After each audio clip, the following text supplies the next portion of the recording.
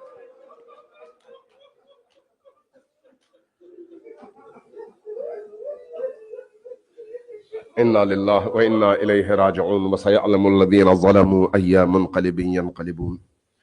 نسألك اللهم وندعوك باسمك العظيم الاعظم العظ الاجل الاکرم یا اللہ. سب مل کر انہی اشکوں کے سائے میں، اسی غم انگیز ماحول میں، حزن اور عزاداری کی اس فضا میں اللہ تبارک و تعالیٰ کو پکاریے، نبی کریم اور ان کی آل کو پکاریے. ہماری دعائیں آج کی رات انشاءاللہ تعالی اللہ قبول فرمائے گا، اور جو جس مشکل میں ہے آج کی رات کے صدقے میں اس کو انشاءاللہ تعالی نجات ملے گی.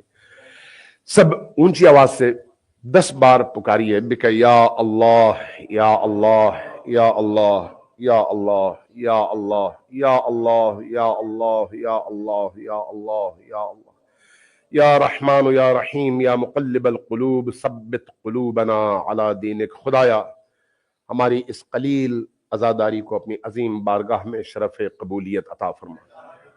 بار الہ ہمارے قلوب کو پاکیزگی عطا فرما. بار الہ ہمارے تمام اعضاء و جوارح کو نورانی فرما.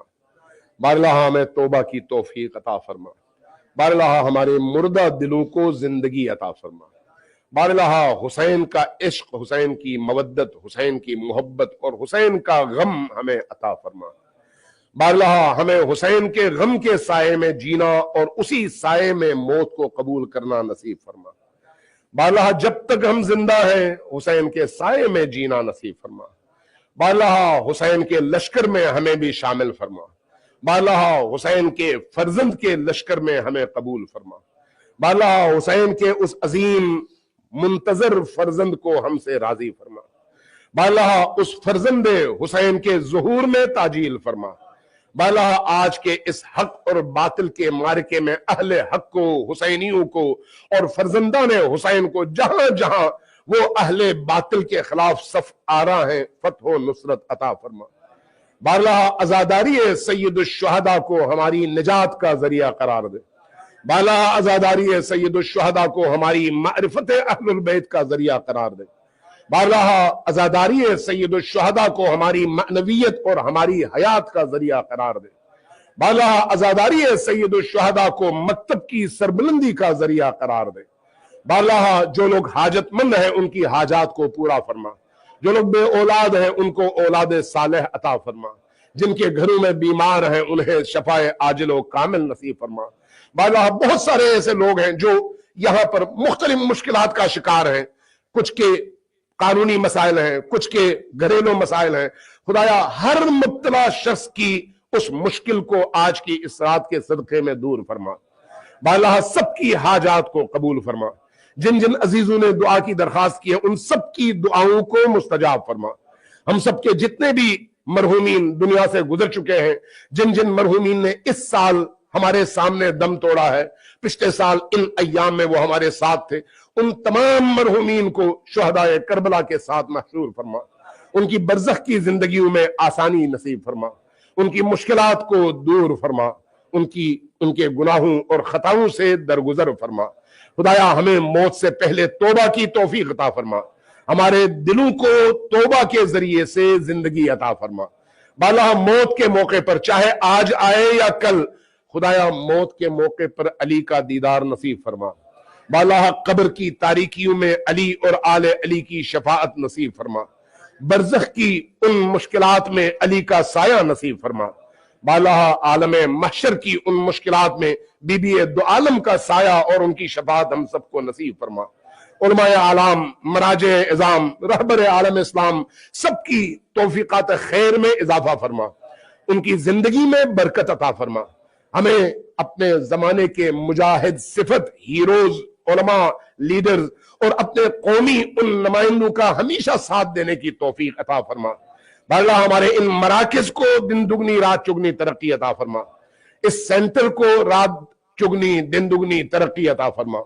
بالا جو لوگ آج تک خدمت کرتے رہے ان کی خدمات کو قبول فرما. جو لوگ اس وقت خدمت کر رہے ہیں ان کی توفیقات خیر میں مزید اضافہ فرما.